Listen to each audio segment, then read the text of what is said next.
All right, you're ready to go. They're ready for you. Hello, hello. Hi, everybody. Humbled to be here in front of you. Very happy as well. And I hope that by the end of this talk, you're able to think a little bit outside the box into the future as to some of the things that are going to be crucial for you to be successful in life. My name is Cicero Vargas, and right now I'm the facilitator in the Goodwill Workforce Center of the Professional Employment Skills Program. I train people how to search and attain employment. And employment is key because without a job, you're not going to have any money. Without any money, you're not going to be able to get the things that you want in life. My work has been focused for the past 17 years in doing homeless prevention, workforce and youth development programming. A couple of occasions, I was the director of a couple of nonprofits. One that housed homeless people, and the other one that um, helped Chicago Housing Authority families stay housed. As you can see, homeless prevention has been one of my fortes. I've also worked with budgets of up to $1.5 million here, and I've supervised up to 31 staff at one given time. So it's important for me to come here and talk to you and let you know a little bit about this journey because I want you to step outside the box right now. I want you to take everything out of your mind. I want you to think, okay, tomorrow you need to start working on your future. There's no time to delay in there. You have to start working on your future because the earlier that you start, the better chances that you are to be successful. And I started late in life. I started at the age of, I don't know, 31. And you're like, wow, why you started so late in life? Well, it also happens that I happen to have spent 12 years and 9 months in prison. And so that's why I had to start not only late, but I had to acclimate as fast as possible so that I'm able to sit here in front of you with 17 years of experience as a career professional oriented individual who's had his hands or responsibility on big budgets and many people's lives. Um, and the only reason I feel what has helped me has been several things, but one of the things was the model that I developed as I'm going through my career, which is one of the four pillars of professional development success. I want you to think of yourself as an individual, unique person who needs to use your unique qualities and likes to be able to paint a picture to people so that they can hire you, right? So, for example, I like to draw. You want to be attracted to the community of cartoonists so that perhaps you could be doing cartoons for um, these big companies that media companies that do cartoons. Of course, you're gonna have to learn the technology because nowadays everything is done with digitally with computers as opposed to back in the days where everything was actually done by hand and with a pencil. So um, in order for you to learn all of that, right, you have to educate yourself. That's going to be key, and that was key in my success as a career-oriented individual. While I was in prison, I got two associate degrees, and I studied paralegal. I studied step parenting. I tutored, and I knew that I needed to continue my education when I got out. So as soon as I got out, I went to the university and got a bachelor's of psychology. I got a master's degree in training and development, and I minor in computer science. And that has been key to my success out here because if I expect to get paid good money, I need to have a specific credential to be able to pay. See, um, if I go work for somebody and I don't have the credential that it requires, they're not going to pay me the money that I want to get paid. So that's why education is key. And the comparison or correlation between education and the cost of living is crucial for you to understand. Right now, you get everything from your parents. Right now, your parents buy you shoes, buy you food. You don't have to worry about bills. What is paying the electricity? What's that? I don't know what it is. All I know is that there's something coming out of the ceiling that helps me see a switch that allows me to, something I plug here and it makes my computer work. That electricity, where does it come from? I don't care. I don't have to pay for it, right? Well, your parents are paying for it. Mr. Gary, can you put that budget up for me, please? So I want you guys to understand a little bit about what the cost of living is, because you're going to be facing this when you become an adult. You know, I personally have an 18-year-old son who's working at Starbucks, and he's already dealing with this type of things that he needs to do, paying for his phone. He has a car, but he cannot drive it because he hasn't started paying his insurance. Thank you so much. Guys, can you see that? Can I get a thumbs up on everybody? Yeah? Okay, take a look at this. Think about it. Some of you are living in 2 or 3 bedroom apartments. Some of you live in a house. Your parents bought a house. As you can see with these numbers, you're going to understand that it's better to own a house than to live in a rental unit. Statistics also show that there's more crime in areas where there's more rental units than areas where there's more homeowners, because homeowners, you want to protect your house, so you're going to take care of your house, and you're going to take care of the neighborhood, the surrounding area that surrounds your house, because you're going to be living there for a long time. So if you look at the monthly payments for being in a 1-bedroom, 2-bedroom, 3-bedroom, you can see that the more bedrooms, the higher the cost, because it all has to do with the square foot. That's how they measure that. And as you can see, look, a 3-bedroom is $1,300. Yeah, a mortgage payment could be $1,200. That's an example of how owning a home is better. Remember that if you own a home, you got responsibilities, and I only put the basic utilities here. You're talking about $123 in electricity, $50 in gas, cooking gas, $130 in water, and you of course want a car, right? And we're going to go with something decent because we don't have money right now for a BMW or a Lamborghini. So we're looking at payments of $416, gasoline about $200, insurance about $150. So in essence, if you take the 1-bedroom and you add all of this stuff, and the 2-bedroom, and add all of this stuff, and the 3-bedroom, and add all of this stuff, this is what you're going to be paying a month. You got for all of that on a 1-bedroom, $1,600. 2-bedroom, $1,800, 3-bedroom, $2,300, and a mortgage, $2,200. That's what you got to bring home per month for you to have just this right here. Look at what we're missing here. I haven't put food in there. So if you just bring in these, you don't got no money for food. So if you're gonna, these numbers are gonna increase if you put food in there, if you add vacations in there, if you add going on trips, anything like that. You're going to increase this monthly cost expense that's coming out of your pocket. Now, I went ahead and multiply all of that by 12 just to give you an idea of what you need to be bringing in per year in order to have that.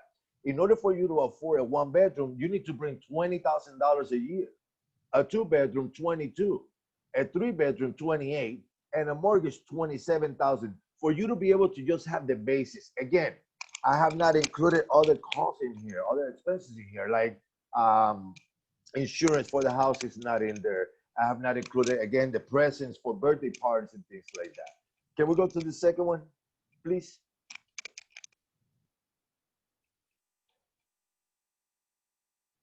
Now I want to show you a comparison now on salaries, on entry-level salaries compared to your cost of living. Now, if you take a look at this, an associate's degree can potentially bring about $28,000, okay? You'll be able to afford a 1-bedroom with everything that we had in the former budget, along with some additional stuff. So maybe your car doesn't have to be the Ford that you wanted to get. Now you can get the Jeep because you're earning a little bit extra money. By the way, include savings. Always include savings when you're doing a budget. A bachelor's degree is going to get you 33, and a master's 38. And in comparison to your yearly expenses, you're going to fall within what the Department of Housing and Urban Development says, within the 30% housing guideline that they believe that you need to be, so that you're not considered homeless. If your housing is more than 60%, then you're going to have economic strife issues. And so understanding how important a college degree is in comparison to what your expenditures really identifies the importance of an education. And that's what has helped me even overcome the fact that I have a background. Because of my education, people have overlooked that and saw my experience, my passion to help others and things like that. And I've been able to continue to increase or gain momentum in my career. Okay. So with that in mind, education is one of the pillars of success, of professional development. Another pillar of professional development is volunteering. It's very important that you understand that nowadays there's many people out there with the same degrees that you have, and you need to set yourself apart from everybody else. You have to look at where you're good at, and that needs to be highlighted in your activities as you move through life. Volunteering is a good way to show an employer that you are compassionate, that you're living outside of a 9 to 5 window of work, that you care about other things, and it makes you look human. And people like that. They're familiar with that. They relate to that. And I'm not saying go volunteer every day. I'm not saying go volunteer even every week. I'm saying once in a while, every half a year, once a year, make that effort to connect with people that are doing that and volunteer with them, or take the initiative yourself. My 18-year-old son, he took the initiative to fill out his own FAFSA application. He asked questions. He got informed, and he did it all on his own. And all he did was let me see it so that I can make sure that everything was done correctly. And he did a fantastic job. He took the initiative, and employers want to see that too, that you're taking the initiative, that they're not going to have to be behind you, asking you to do something when you should be doing it anyway. So contact your nearest shelter, contact your nearest home for the elderly. Um, Go and get involved in some sort of volunteering activity in the community, like cleaning the parks and things like that. And immediately put that down on your resume. What am I saying? You need to start on your resume right now. You need to start on your resume, putting these activities in there so that you can begin to have what I call the meat of who you are, so that when you go get a job, you will set yourself apart from everybody else. The other pillar of professional development is mentoring. It's key that you find mentors that are positive, good energy, that you can relate to. Maybe you want to follow their path in their career. Maybe you want to be what they are now. Maybe they're going in that direction where you want to go. And as because they're ahead, they can give you information which will allow you to make better decisions, well-informed decisions. For example, even as in the point of a college student who's studying for marketing. This person, and you want to do marketing, this person can tell you what the classes are taking, how does the homework look like, and then it gets you prepared so that when you go to college, you're not taken by surprise. You already know what to expect. When you know what to expect, you're able to better deal with it. And when you're better to deal with it, you lessen the levels of stress in your body, which means better health. So becoming informed is very important. Always learning is lifelong. I'm always looking for trainings and things like that for me to be able to put on my resume so that I set myself apart from everybody. And the last pillar of professional development is civic engagement. You are so powerful and you have such a voice that you can change things around here. You can change things in your neighborhood if you become involved in any type of civic group or community group that's making decisions or asking to implement positive social change. Anything from gathering together in a what we call in the city caps meeting, which is going to meetings where the police tells the people, this is what we're doing, this is what we're hearing, what do you guys think? And then that's when you step in and you can say, well, this is what I think, this is what I'm seeing, this is what I want to see change. And then they take those suggestions and they make a plan on how to implement what you just said. That's how powerful you are. And being civically engaged gives you a voice in the community. It puts you out as a leader. People in your community will come to you and want to be mentored by you. Because in mentorship, you also want to mentor other people. You want to pay that back, right? Nobody does anything out here alone.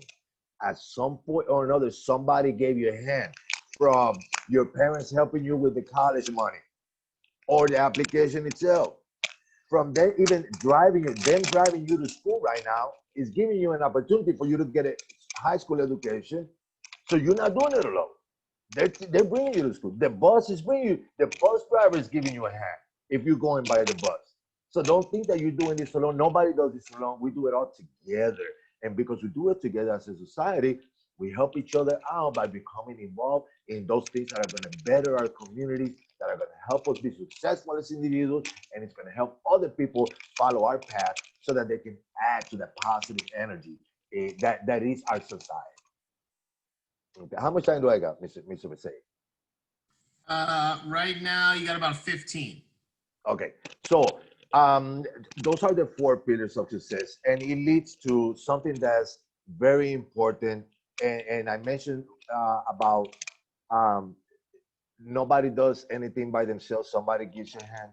Well, as you engage in volunteer activities, in going to school, being educated, and mentoring and being mentored, and civic engagement, you will be building what is called a network, a pool of people like-minded with positive energy that are involved in some of the good activities that you are involved, and those are your doors to resources. One of those people could be your potential boss in the future, where you're earning $50,000, $100,000. One of those people that you meet could be that person that helps you run a campaign when you're going for state representative or for governor or for mayor of your town or village, depending on what you like, whether it's politics or career or whatever. There are people out there that are going to help you uh, grow, and they're going to help you move, navigate to wherever it is that you want to be. That means wherever you go, get a business card. Start building your pool of people by getting don't be shy. That's what they make them. They pay specifically to give you the business card. So ask them for the business card. And if you interact with them, perhaps you can have a conversation about how did you make it to the position that you're in? What steps did you take? I want to be there too. What do you advise? Things like that are going to be very important for you to have all the information that you need to make the right decisions in life. Because most of the time when we make wrong decisions, it's because we do not have all of the information that we needed. I advise you right now, a lot of programs that work with youth in the city are doing it. They're putting all of their program participants into what is called a LinkedIn platform. It's like Facebook, but it's for professionals. And you're already seeing young people in there. They're marketing themselves in high school for a job in the future. They're putting their accomplishments in there. It's not a site where you go put memes and do jokes and put obscenities. No, this is a professional environment that can open many doors for you. All you have to do is go to LinkedIn and build your profile. It's taking me 6 years to get my profile to where I'm at. And at times I got to change depending on my direction. Like if I'm focused on homelessness, if I'm focusing on workforce, if I'm focusing on volunteer activities, I got to show that I am well-rounded, and I make those changes as I'm moving along. And I put pictures of me giving toys to kids and feeding the homeless population, because I want people to see that anybody can do. And so I urge you to get outside the box today. Start thinking about your future from this point on forward, and start building your resume, building your skills, building on what you're best of, and finding that niche so that you can set yourself apart from everybody else out there and be a career-oriented individual.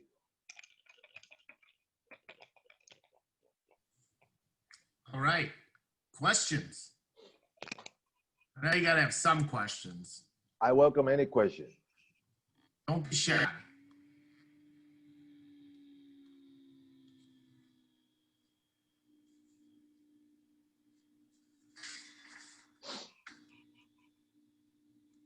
Did anything in my talk resonate with you? Are some of you already working? Oh, we got one. What pushed you to get a better job? Oh, there's several factors that push me to get a better job. So I knew, first of all, I wanted to have some things in life. I wanted to have my own home. I wanted to have a good car. And because I wanted to have a family, I need to feed them, right? I need to take care of them. I need to buy them clothes, things like that. So what worked for me was that I was able to connect my line of work with my passion in helping people. And so my work and my education came hand in hand. And that allowed me to become a leader in my field. And other people sought me out to do specific projects that led to opportunities where I would earn more money. And so I just continue to climb it like that. But it takes for us to be able to do something that people can see. How long did it take you to succeed in what you wanted in life? So success is long term. Okay, I'm successful now, but I'm gonna continue to be successful, right? It doesn't mean that you're success today and then I'm done with success. That's it. No. Success is a continuous path in life. It took me 17 years to get to this point where I'm successful, and it's gonna take me forever to continue to be successful. Good question. Anybody else? You're welcome.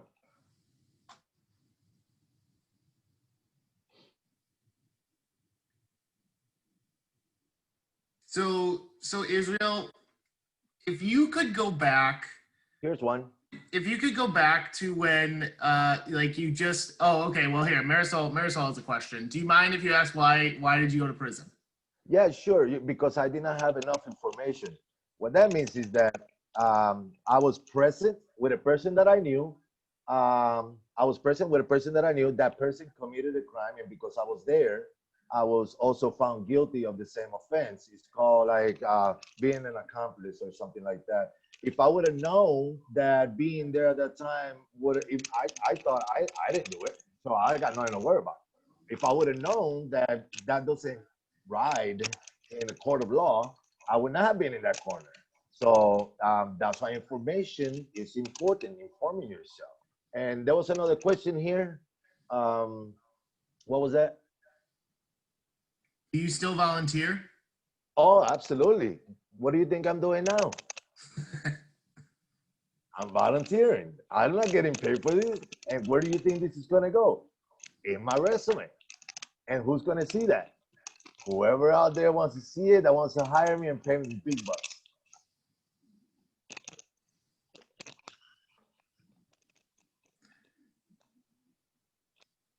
Anybody else?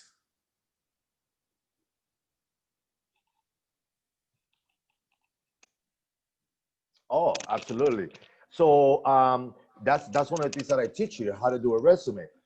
The first thing you need to do is you just need to go to Word document and get the template. Just get the template. The template is going to give you direction.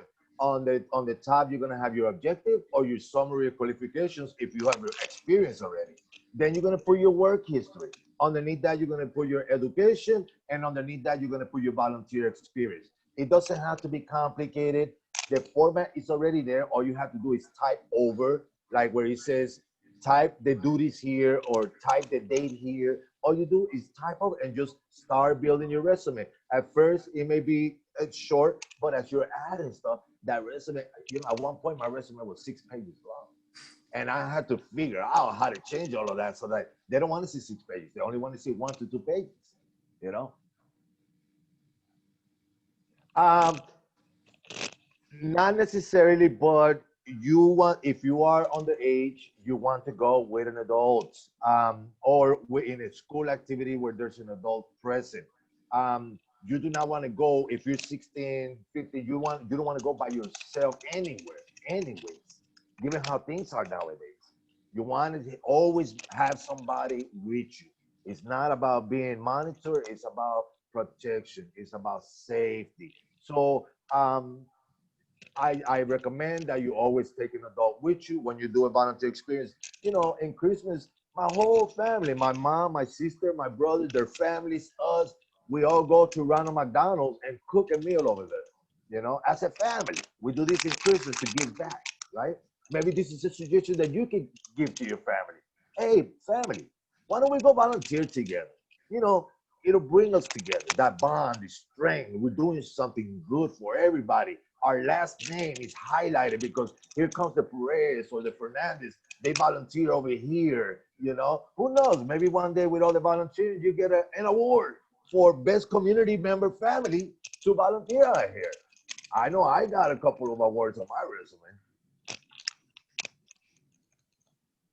I started working when I was 7 years old in Puerto Rico, but my career did not start until I was 31, immediately after I was released from prison.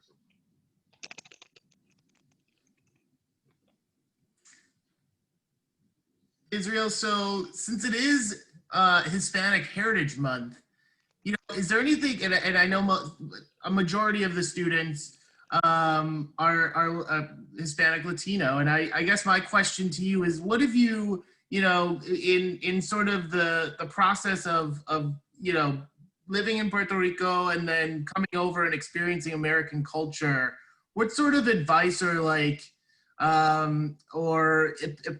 aha moments did you have during those times? It's a very interesting question because what we do is we tend to gravitate to what's familiar to us, even if we've never experienced that before. So, for example, when I landed here in Chicago, we landed in Pilsen, a Mexican community, and we are Puerto Rican descendant. So, what I gravitated was the Spanish language. We both have that in common. And then learning the culture was easy because we eat the same, we have the same ingredients for our food that we make. There's not that much different. So I was easily able to gravitate to that. But as I gravitated, I also segregated. And that's something you should never, ever do. Be proud of who you are, where you come from, but never segregate yourself within the confines of your culture or your community. That's what happened to me. I was within the 4 blocks of my community confine. You need to open your mind that there's other cultures, other people with good qualities, with good information, and you want to show where you come from with pride, but humble, always humble, because when you're humble, people can see the sincerity in you, and they will be more apt to trust you. And when people trust you, that opens doors. So do not segregate yourself just because you're a specific race or ethnic group. Be open to everybody and always be proud of who you are, of course. Thank you. Anybody else? We got about 4 minutes. I know I still have some here, but I want to hear from what you want to know.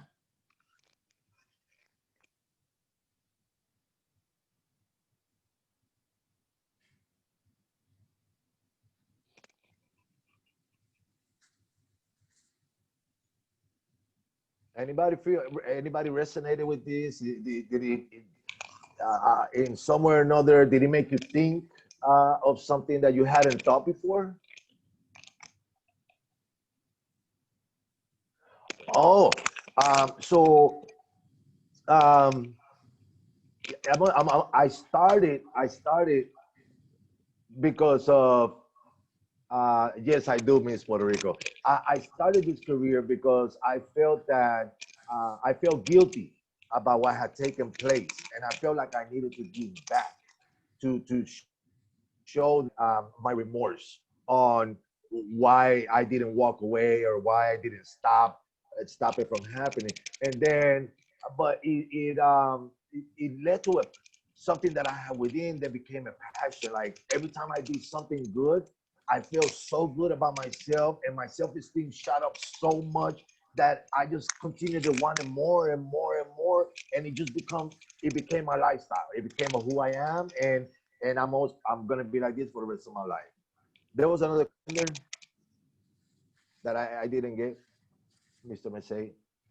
There have been a couple. So, what made you realize you wanted that career, and does being bilingual help you in the future with jobs and better salaries? So I mentioned a little bit about the career itself, starting with feeling guilty and giving back, but then it becoming my passion and being so good at it.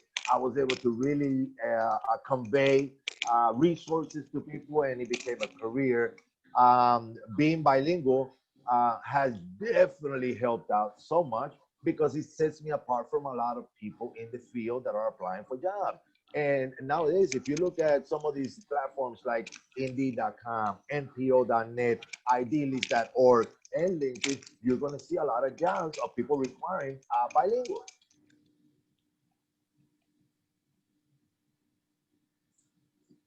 Yeah, you're right. Yeah. That is correct. I was present, but I did not do it. But because I was present, I also went to prison for a long time. That's the law.